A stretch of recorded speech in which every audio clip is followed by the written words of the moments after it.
Alors on a débattu ce matin, aux Journées de l'économie, du risque du retour d'une très grande crise globale, comme celle qu'on a vue il y a 10 ans, la crise des subprimes, la crise de Lehman. Et je crois qu'il y avait un assez grand consensus dans le panel d'intervenants autour de l'idée qu'il y avait, des raisons de s'inquiéter,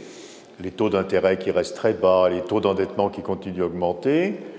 le retour d'un certain nombre de crises qui sont déjà sous nos yeux, ce n'est pas de la prospective. On a des très grandes dévaluations des taux de change des pays émergents, on a la crise italienne, on a la crise en Argentine par exemple,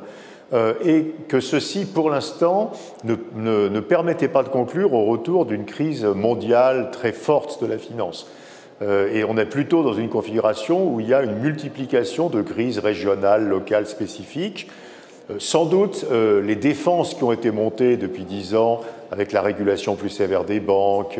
avec des mesures pour éviter les déséquilibres financiers les plus importants, empêchent-elles qu'il y ait cette transformation d'une multiplicité de petites crises en une très grande crise. Donc pour l'instant, on n'est pas dans le scénario d'une très grande crise mondiale. Bon, les GECO,